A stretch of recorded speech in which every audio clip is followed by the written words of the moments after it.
Good morning प्यारे बच्चों, मैं हूं आपकी एजुकेटर पूर्णिमा और हम करेंगे वर्कशीट नंबर 76। सब्जेक्ट आपका सोशल साइंस है, क्लास आपकी 9th है और डेट है 23 जनवरी। Physical feature of India revision चल रहा था, तो मैंने कल की ही वीडियो में बताया था कि दो आब क्या होता है। दो आब क्या होता है? ये दो आब का मतलब होता है पानी और दो नदियाँ, ठीक है। इनके बीच की जो जमी होती है उसको दोआब बोला जाता है। तो चलिए अब इसके क्वेश्चन आंसर्स कर लेते हैं और कुछ सोर्स बेस्ड क्वेश्चन भी हैं इसमें। कहाँ गए भाई क्वेश्चन आंसर? यही है ना। दो आब दो शब्दों से मिलकर बना है दो एवं आब। आब का मतलब होता है पानी, अर्थात दो नदियों के बीच के भाग को दो आब कहते हैं। कौन सा महाद्वीप गोंडवाना लैंड का हिस्सा नहीं है? उत्तरी अमेरिका, अफ्रीका, ऑस्ट्रेलिया या फिर एशिया। उत्तरी अमेरिका जो है वो गोंडवाना लैंड का हिस्सा नहीं है, ये तीनों ही गोंडवाना लैंड के हिस्से हैं, ठीक है, ध्यान रखेंगे। डैश नदी भारतीय मरुस्थल की सबसे लंबी नदी है? लूनी नदी, ठीक है, भारतीय मरुस्थल की सबसे लंबी नदी है। नेक्स्ट क्वेश्चन है आपका, कवारती लक्षद्वीप का प्रशासनिक मुख्यालय है? ये गलत है कि सही है? ये सही है। उत्तरी सरकार क्या है? बंगाल की खाड़ी के साथ फैले हुए पूर्वी सरकार, तटीय मैदान के उत्तरी भाग को उत्तरी सरकार कहते हैं, ठीक है। सहायक नदी और जल वितरिका में क्या अंतर होता है? समझे, सहायक नदी और जल वितरिका में क्या अंतर होता है? किसी एक मुख्य नदी में आकर मिलने वाली बड़ी, जैसे गंगा है, ठीक है, यमुना इसमें आके मिलती है, कोई छोटी या बड़ी नदी उस नदी मुख्य नदी की सहायक नदी कहलाती है, ठीक है। जबकि नदी के निचले भाग में ढाल कम होने के कारण गाद आदि एकत्रित हो गई, मान लो ढाल इकट्ठी, तो नदी जब आई तो क्या हुई, यहाँ पे बट गई, तो इसको बोलेंगे बहुत सारे भागों में बट जाती है, जिसको वितरिकाएं कहा जाता है। देखो बेटा, याद करोगे साथ के साथ तो बहुत अच्छा हो जाएगा, ठीक है ना, इसलिए आपको साथ के साथ याद करते हुए चलना है। मध्य उच्च भूमि व संक्षिप्त टिप्पणी लिखिए। मध्य उच्च भूमि पर, मध्य उच्च भूमि प्रायद्वीपीय पठार का वह भाग है जो नर्मदा नदी के उत्तर में मालवा के अधिकतर भागों में फैला हुआ है। मध्य उच्च भूमि पुराने क्रिस्टलीय आग्नेय रूपांतरित शैलों से बना हुआ है। ये पश्चिम में चौड़ी और पूर्व में संकीर्ण है, ठीक है, पश्चिम में चौड़ी है और पूर्व में ये क्या है, भीड़ी हो जाती है आके। अब क्वेश्चन नंबर 8 देख लेते हैं, 1 मिनट में देख लो भाई कौन से सोर्स बेस्ड क्वेश्चन है आपके। वेट ए सेकेंड, सोर्स बेस्ड क्वेश्चन 10वें से स्टार्ट है सोर्स बेस्ड क्वेश्चन, चलिए ठीक है। हिंदी मीडियम का कर रहे थे। नेक्स्ट है हमारा, भारत के उत्तरी मैदान का वर्णन कीजिए। भारत का उत्तरी मैदान 3 प्रमुख प्रणालियों, देखो कल यही वाला क्या था, ये सोर्स बेस्ड था, यानी कि स्तोत्र में आया हुआ था, पैराग्राफ में आया हुआ था। तो देखो रिवीजन इस तरीके से किया जा रहा है कि आपको रट जाएंगे अगर आप अच्छे से करोगे तो। भारत का उत्तरी मैदान 3 प्रमुख नदी प्रणालियों सिंधु, गंगा, ब्रह्मपुत्र तथा इनकी सहायक नदियों से बना है। उत्तरी मैदान में उपजाऊ जलोढ़ मृदा पाई जाती है। यहाँ पानी की पर्याप्त उपलब्धता है तथा यहाँ की जलवायु कृषि के लिए काफ़ी अनुकूल है, इसलिए कृषि की दृष्टि से भारत का अत्यधिक उत्पादक क्षेत्र है। भारत का प्रत्येक भौतिक क्षेत्र एक दूसरे को पूरक करता है और देश को उसके प्राकृतिक संसाधनों से समृद्ध बनाता है। 5 उदाहरणों के साथ इस कथन को नियोजित कीजिए। तो देखो 5 उदाहरण भी देने हैं यहाँ पर। हिमालय पर्वत क्षेत्र से 12 नदियाँ निकलती हैं भाई, क्यों? क्योंकि वहाँ पे ग्लेशियर्स हैं, ग्लेशियर से बर्फ़ पिघलती है और नदियों में पानी हमेशा रहता है। यहाँ से कीमती लकड़ी भी प्राप्त होती है। उत्तरी मैदान उपजाऊ जलोढ़ मिट्टी से बना है, क्योंकि यहाँ पे जो नदियाँ हैं अपने साथ मिट्टी बहा कर लाती हैं और जलोढ़ के मैदान बना देती हैं। कृषि की दृष्टि से भारत का अत्यधिक उत्पादक क्षेत्र है। प्रायद्वीपीय पठार में प्रचुर मात्रा में खनिज भंडार पाए जाते हैं। भारतीय मरुस्थल में अत्यधिक खनिज पदार्थ पाए जाते हैं, ठीक है। और तटीय, भाई ये हमारा है 5th क्वेश्चन, थोड़ा सा तटीय भाग मछली पालन, कृषि, पर्यटन तथा समुद्री व्यापार की दृष्टि से अत्यधिक महत्वपूर्ण है। तो चलिए अब हम अनुच्छेद वाले क्वेश्चन कर लेते हैं। अनुच्छेद वाले क्वेश्चन अभी तक आई होप सो कि समझ में आ गए होंगे कैसे करने हैं।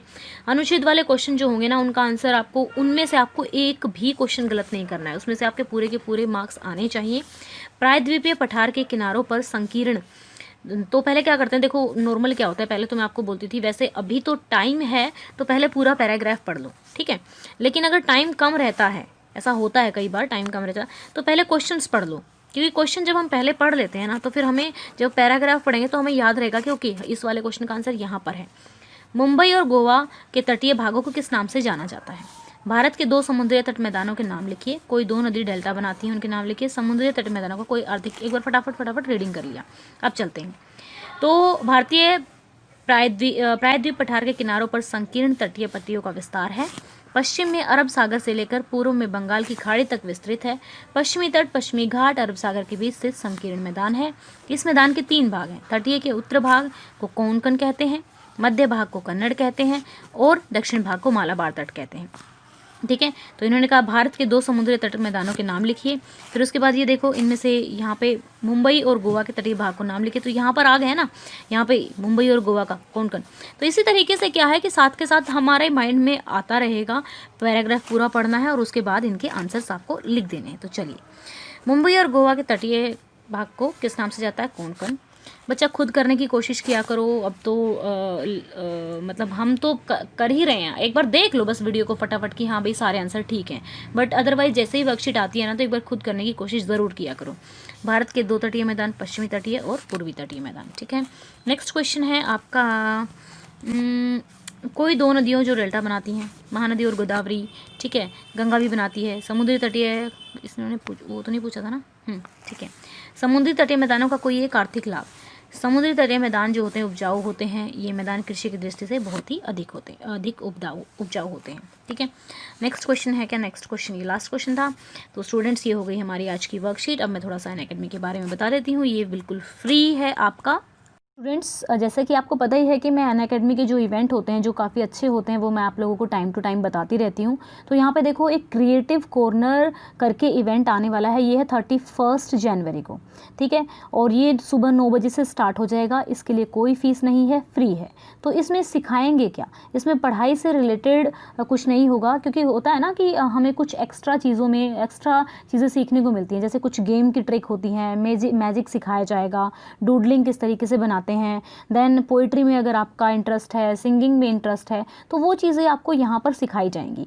फिर कोडिंग के बारे में, और जो एक्सेल है उसका यूज़, ऐप किस तरीके से मतलब यूज़ करते हैं, ऐप को किस तरीके से बनाना है, या फिर आप रोबोट्स बनाना चाहते हो, रोबोट किस तरीके से बनाना है। तो ये जो इवेंट होने वाला है ये 31 जनवरी को। तो अब ये जो सारे इवेंट है ना, इनका अलग अलग टाइमिंग है।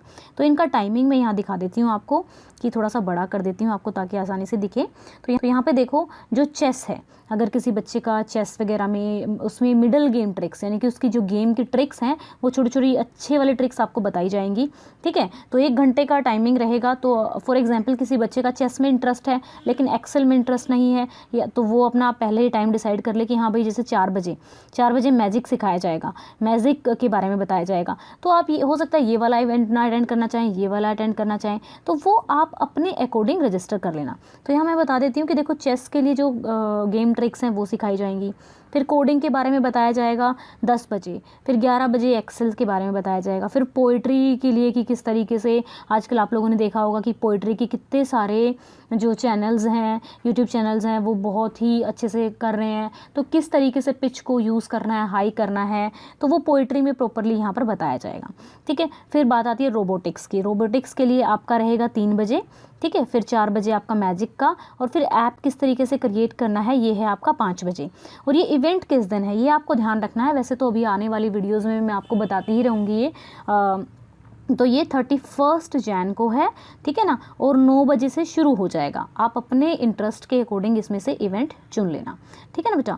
तो यहाँ पे ये देखो कि इफ़ यू मतलब एकेडमी से बाहर कुछ ये स्किल है जिसमें मुझे मालूम है कि आप लोगों का बहुत ही अच्छा ये है, इस चीज़ में इंटरेस्ट रहता है। तो देखो, अगर कोड मांगे, ठीक है, कहीं पे भी अगर अनअकैडमी पे आपसे कोड मांगा जाता है तो आपको यूज़ करना है रेफरल कोड पूर्णिमा 10। ठीक है, ये जो कोड है पूर्णिमा 10 कोड, उनकी जो भी आपकी स्पेशल क्लासेस होती हैं, उनकी स्पेशल क्लासेस हैं, या फिर कोई लाइव क्लास है जिसमें रेफरल कोड मांगा जा रहा है, तो पूर्णिमा 10 डालेंगे तो वो अनलॉक हो जाएंगी।